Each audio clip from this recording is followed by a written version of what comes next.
Hello everybody, my name is Day. Welcome back to my channel.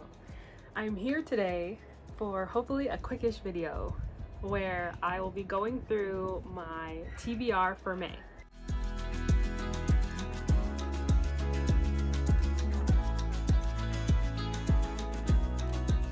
So as we all should know, May is Asian American and Pacific Islander Heritage Month, and for I believe the third year, with Cindy on YouTube, who I will link down below, is hosting a Asian readathon for the month of May.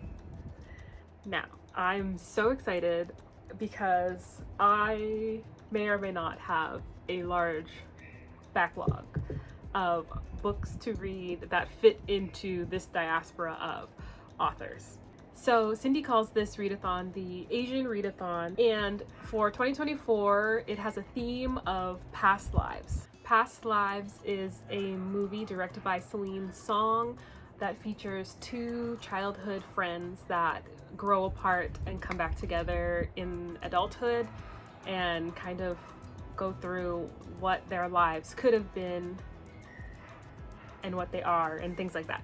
I have not personally seen the movie, so I'm always happy for a recommendation. I might make it like my midpoint of the month is to watch Past Lives because it is available streaming on I think Prime and Apple, one or the other or both. Anyways, so the readathon is themed for Past Lives, the movie, and it has 5 prompts, which I will very quickly go through right now. So prompt 1 is to read any book by an Asian author, nice and easy. Prompt 2 is to read a book that feels timeless.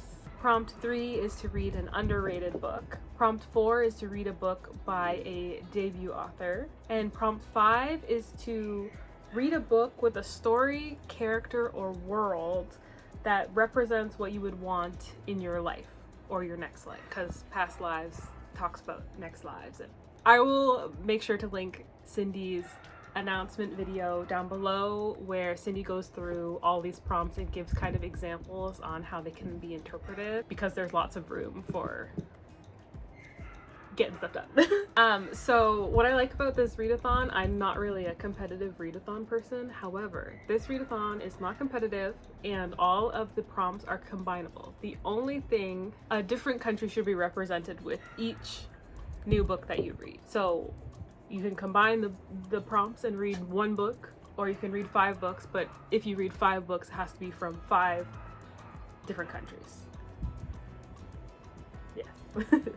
I think that makes sense. For myself, I don't want to say it's overly ambitious. It's impossible, okay?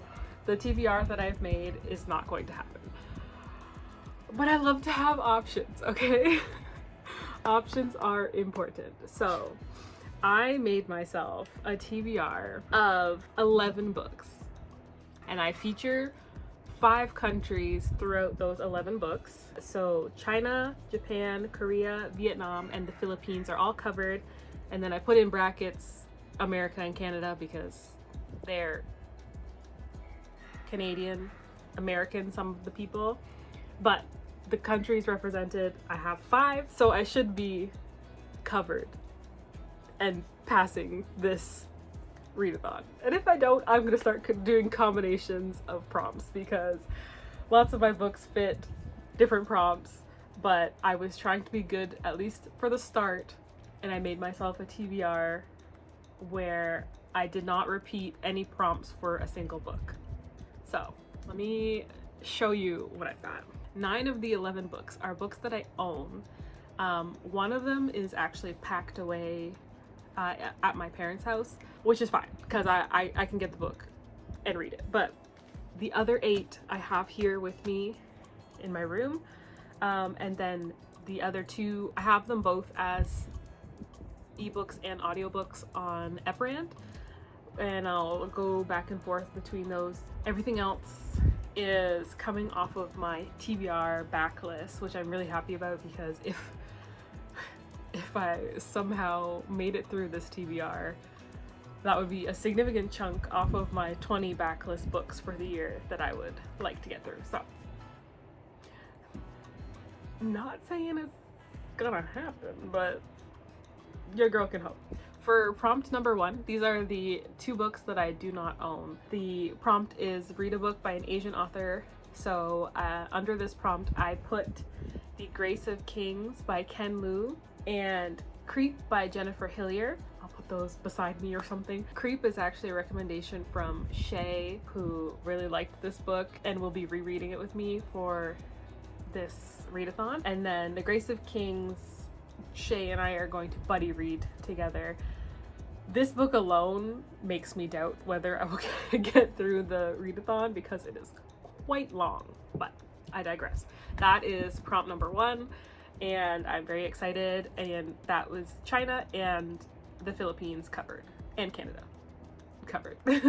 For prompt number 2, a book that feels timeless, I added 3 books. What everybody probably knows about it is Ring by Koji Suzuki. I have owned this book for a really long time, and despite absolutely adoring the Ring original movie, the American remake, all of the iterations that came after, I have not read this book.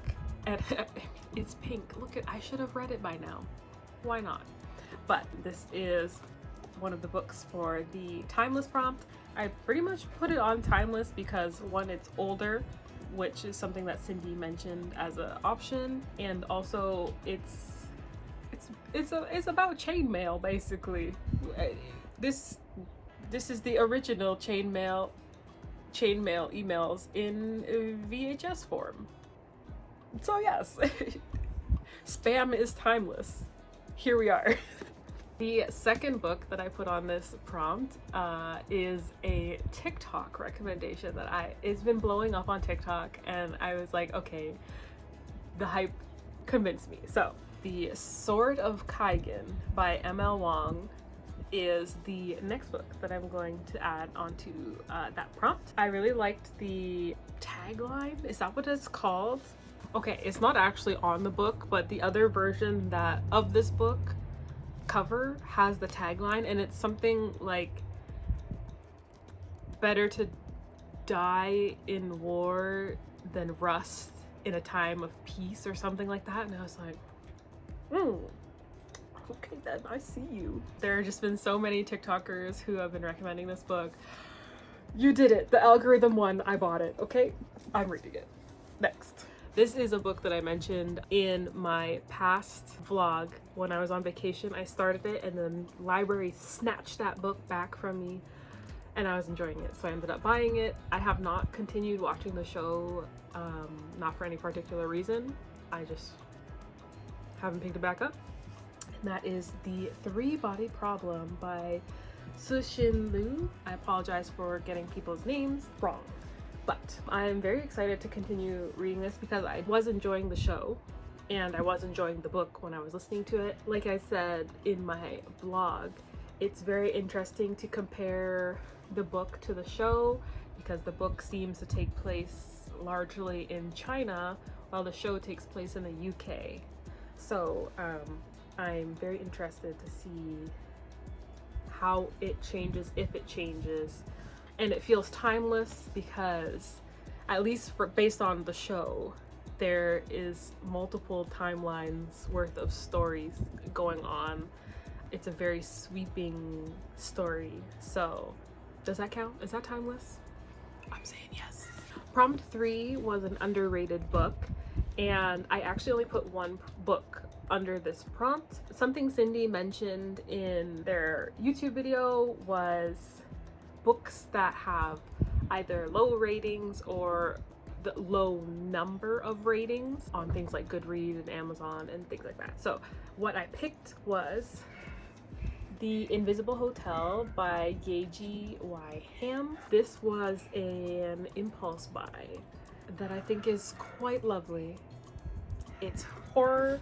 There is only 2 or 3 horror on my whole TBR. Either way, this is my underrated book. It has a 3.39 on Goodreads, which is not a terrible score, but it only has 169 ratings and 91 reviews. So it is the least reviewed book on my TBR.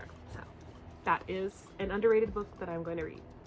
Now, for a debut novel, I have many, many books that I would like to get through that I have not yet.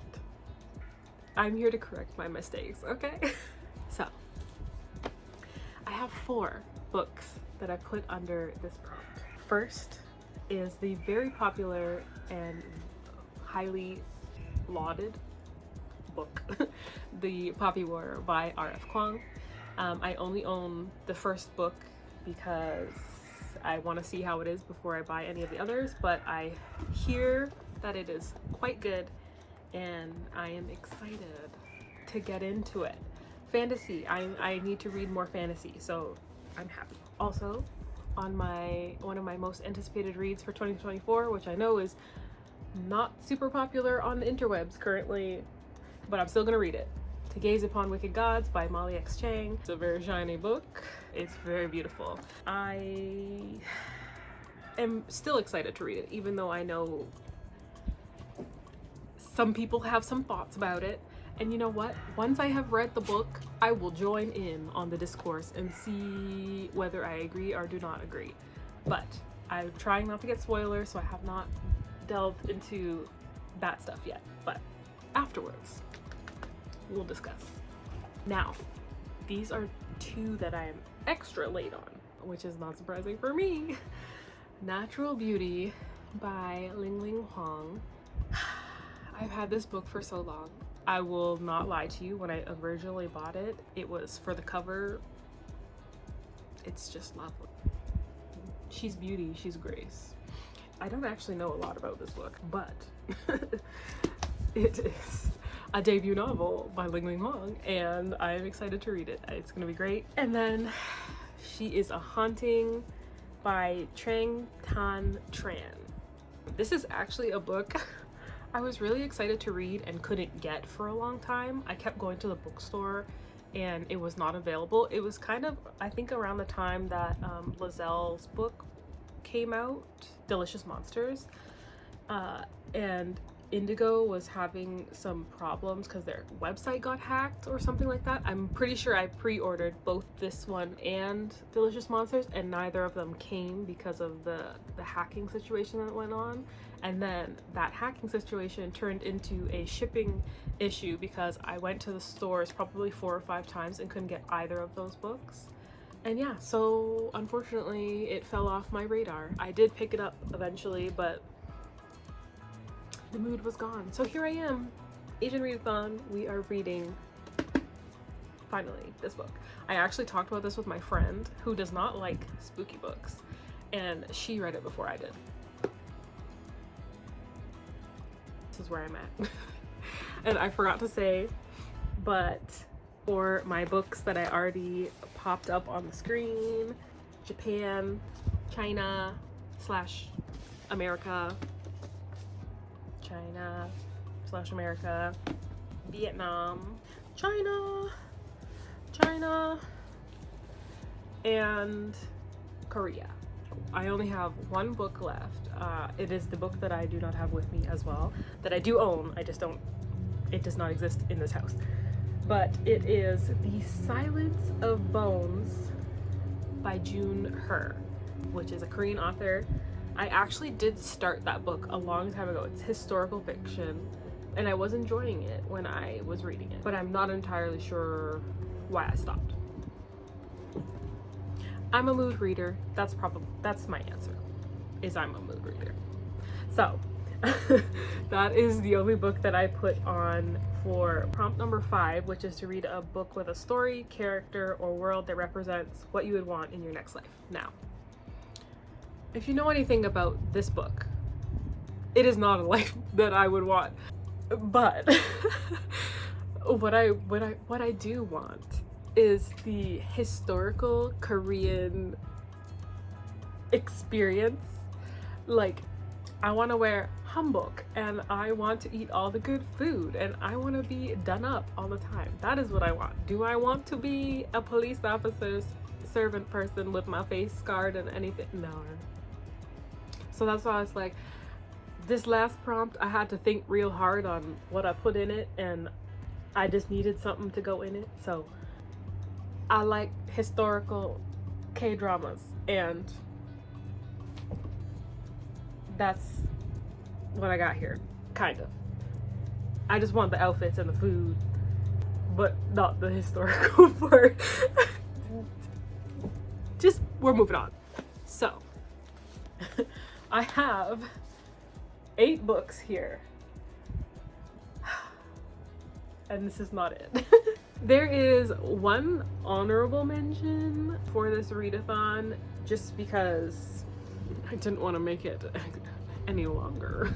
I would very much like to get through Kaikei, which is right there.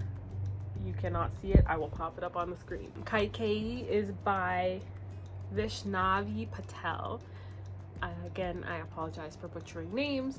I did start Kaikei way back when, and again, the library snatched it out of my Kindle. So here I am. But I do own it, and would like to get back to it. So that is gonna be my honorable mention. Vaishnavi Patel is from India, so it counts. South Asian.